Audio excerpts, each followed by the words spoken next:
I'm Kelly, a 43-year-old mother of two, married to Larry, a kind man who's been my support for almost 22nd years. Life's been full of ups and downs, but I've always believed that it's the people with you that make it bearable. That was until my brother Scott decided to take charge. Scott is 10 years younger than me, a whirlwind of bad decisions and wrong priorities. He's the kind of person who thinks the world owes him. Mom always said he'd grow out of it, but at 31 he's still the family's problem. It was a Sunday, the kind that calls for a family gathering at Mom's house. Her house was our safe place, full of childhood memories. As usual, Larry, the kids, and I were there, enjoying Mom's famous roast and her stories from the past. That's when Scott burst in like an unexpected storm. The door slammed against the wall, and he strutted in with a smug smile on his face. He wasn't alone. Clinging to his arm was a young woman, barely out of her teens, with a clearly pregnant belly and a dress more suited for a nightclub than a family lunch. Larry choked on his tea. Lauren, my 13-year-old, asked if she was going to be an aunt. Eric, the 10-year-old, was more interested in why Aunt Olivia's dress was so shiny. Family, meet Olivia, my fiancée, Scott announced, as if he was showing off a prize. Mom's fork dropped. Fiancé, Scott, we talked about this, she said. Olivia flipped her hair and gave us a look that could spoil milk. Yeah, we're getting married, and this little guy, she patted her belly, is Scott Jr.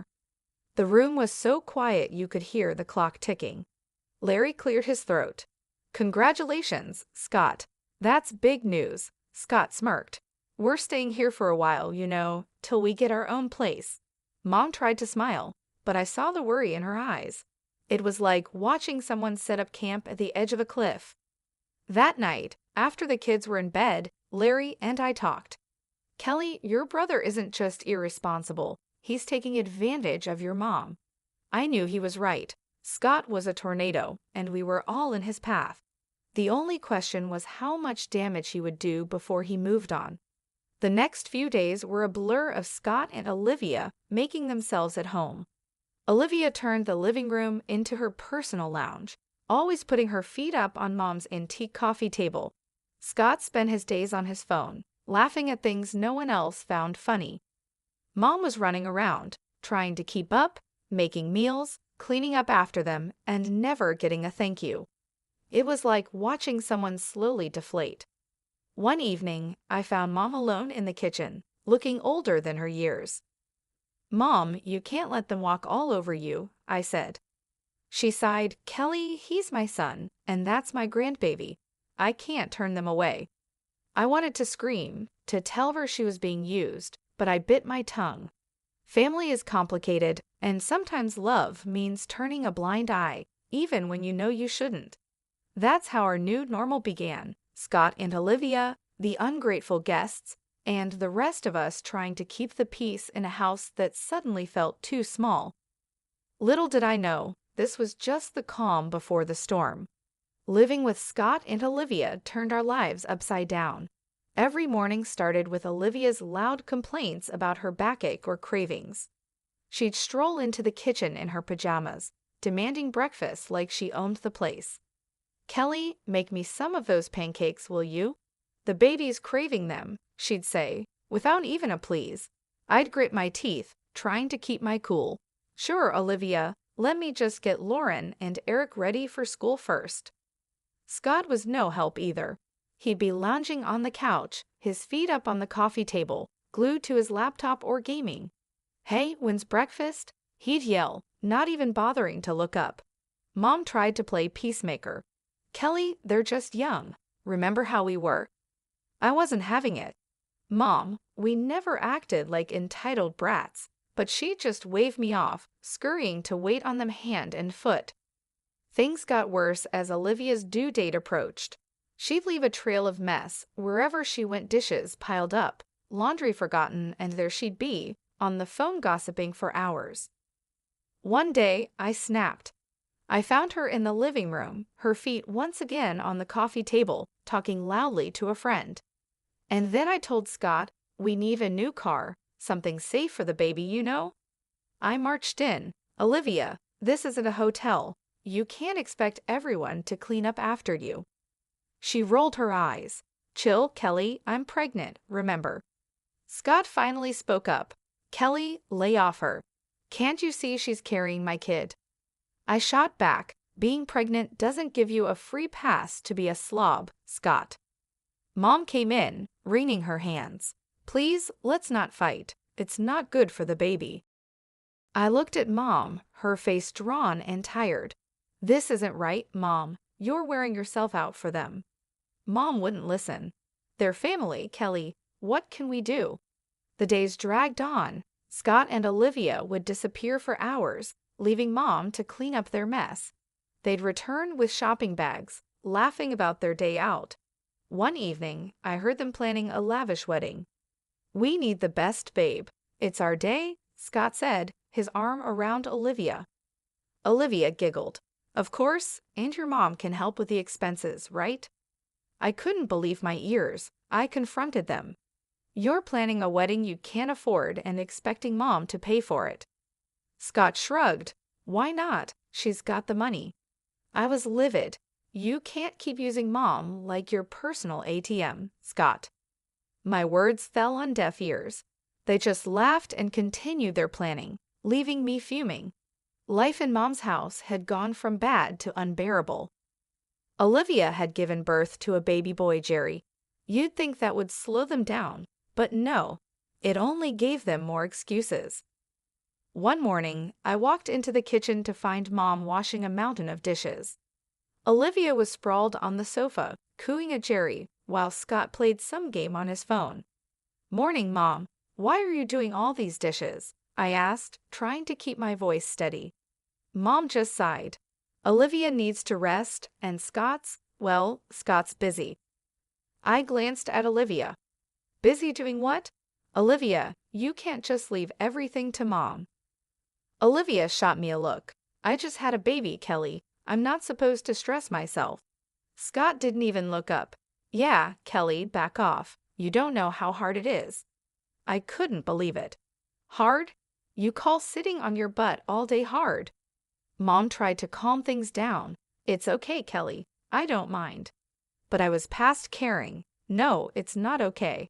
You're not their servant.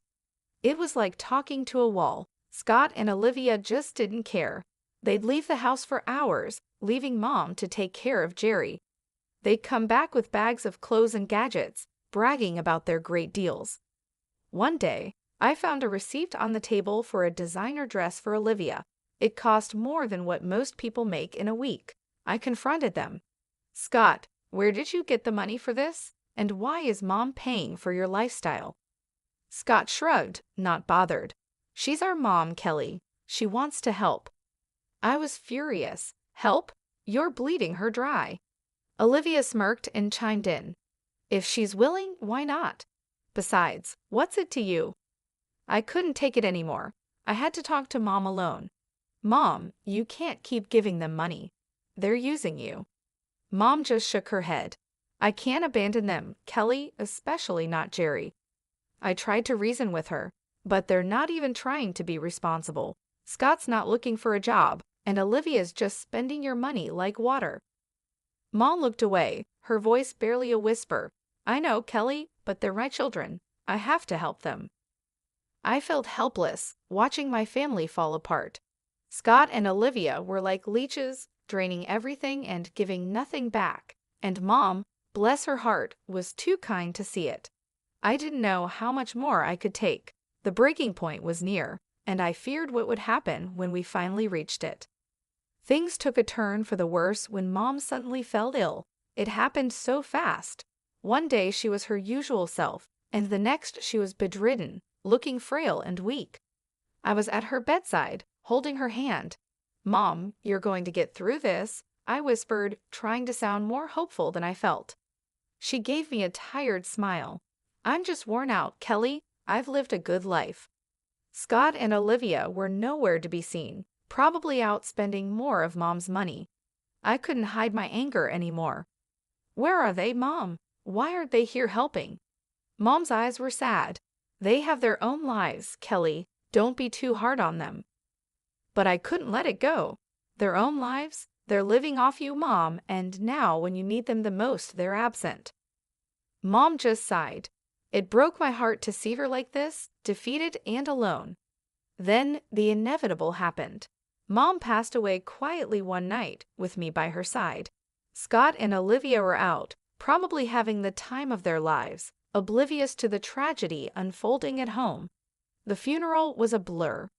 I remember seeing Scott and Olivia arrive at the funeral looking like they were going to a party instead of mourning a loss. Olivia's dress was too short and flashy even for a funeral. People were whispering, and Larry squeezed my hand, trying to comfort me. After the service, Scott pulled me aside. Kelly, we need to talk about Mom's will. I was still in shock from losing Mom. Now? Can't this wait, Scott? He was insistent. No, it can't. I know she left the house to me. We need to sort this out. I couldn't believe his audacity. Scott, Mom just died. Can't you show a little respect? But Scott was relentless. This is important, Kelly. I'm her son. I deserve it. The day after the funeral, I went to Mom's house to start sorting through her things. When I got there, Olivia answered the door with a smug look. What do you want, Kelly? She sneered. I was taken aback. I came to collect some of Mom's things. Olivia laughed, a cold, harsh sound. Oh, you didn't hear. This is our house now. Scott got everything. Scott appeared behind her, grinning. Yeah, Kelly, Mom changed her will. The house, the money, it's all mine. I felt a surge of anger and disbelief. You're lying. Mom would never do that. Scott shrugged. Believe what you want, but the will is clear. This is my house now. I stood there on the doorstep of the house I grew up in, feeling like a stranger. The realization hit me hard. Not only had I lost my mother, but now I was losing my childhood home to my greedy brother and his manipulative wife.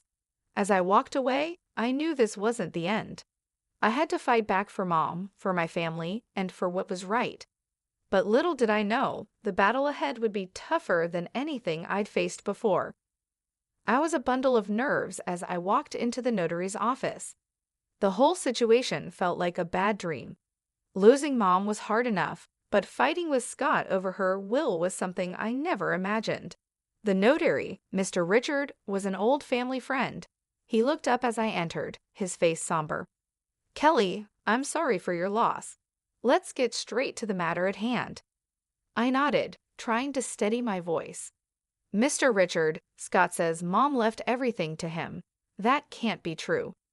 Mr. Richard shuffled some papers. Well, let's see what the will says. Scott and Olivia walked in just then, all smugness and arrogance. Olivia gave me a triumphant smirk. Ready to lose, Kelly? I ignored her and focused on Mr. Richard. He cleared his throat and began reading the will. My heart was pounding in my chest. And to my son Scott I leave. I braced myself for the worst, the sum of $4,000. Scott's face fell. What? That's it. Mr. Richard continued, and to my daughter Kelly, I leave the family home and the remainder of my estate. I couldn't believe it. Relief and disbelief washed over me. Olivia was furious. That's impossible. She promised us the house. Mr. Richard looked at them sternly. There's more. It appears your mother made this last will a month ago after expressing concerns about undue pressure from certain family members. Scott was red with anger. She wanted me to have the house. I couldn't help but feel a sense of justice. Mom knew what you were doing, Scott. She knew you were using her. Scott turned to me, his eyes blazing. You did this. You turned her against me. Olivia chimed in, her voice shrill. We'll contest this. We'll get a lawyer. Mr. Richard raised an eyebrow. You're free to do so, but be aware if it's found that there was any coercion involved in the previous will. There could be legal consequences. Scott and Olivia looked at each other, their confidence wavering. I stood up, feeling stronger than I had in months. Mom saw through your greed. She made sure her last wishes were respected. Scott stormed out, cursing under his breath, with Olivia trailing behind him. I stayed back, thanking Mr. Richard. As I left the office, I felt a mix of emotions. Sadness for losing Mom, relief that her last wishes were honored, and a lingering anger at Scott and Olivia's audacity. It was a regular afternoon when Scott stormed into the house, his face red with anger and disbelief.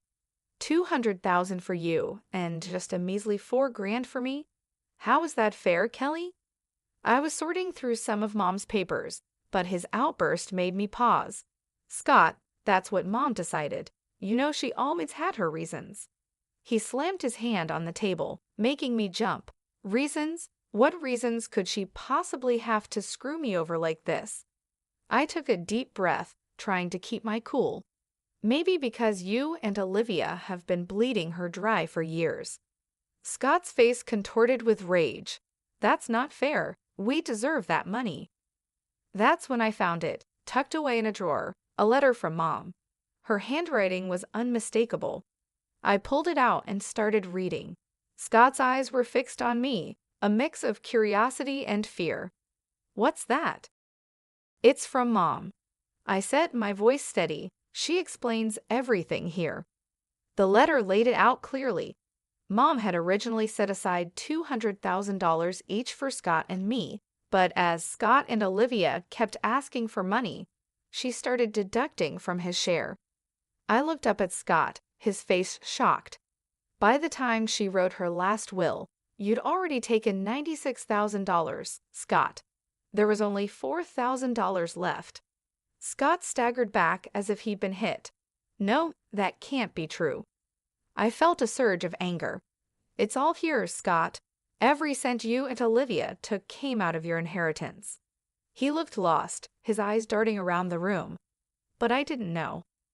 That's the problem, Scott.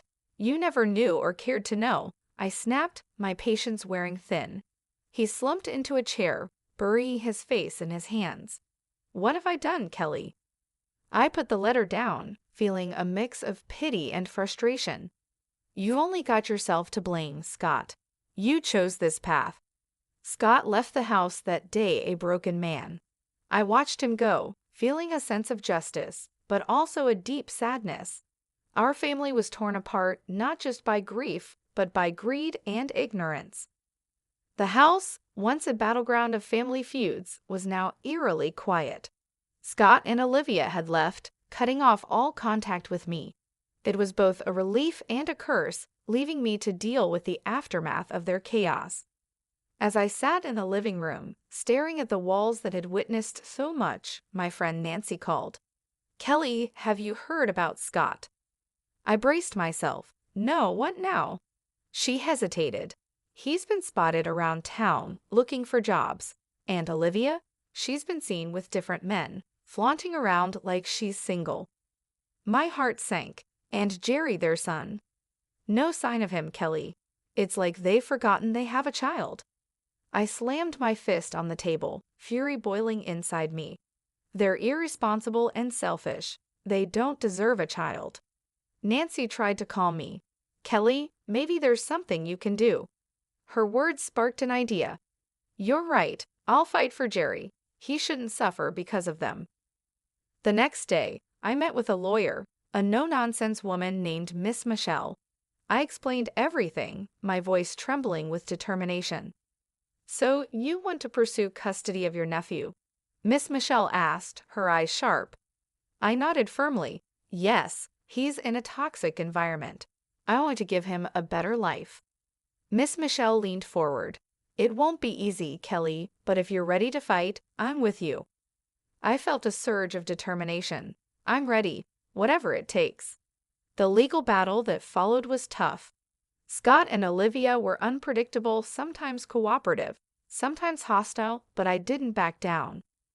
One evening, after a particularly hard day in court, Larry wrapped his arms around me. You're doing the right thing, Kelly. It's hard but right. I leaned into his embrace, exhausted but hopeful. I just want Jerry to be safe, to have a family that cares. The day the judge granted me temporary custody of Jerry was bittersweet. He was a sweet boy, confused and scared, but he slowly opened up to us. Lauren and Eric adored him, and he brought a new kind of joy into our home. Scott's reaction was a mix of anger and defeat. "You've taken everything from me, Kelly." I faced him, my voice steady.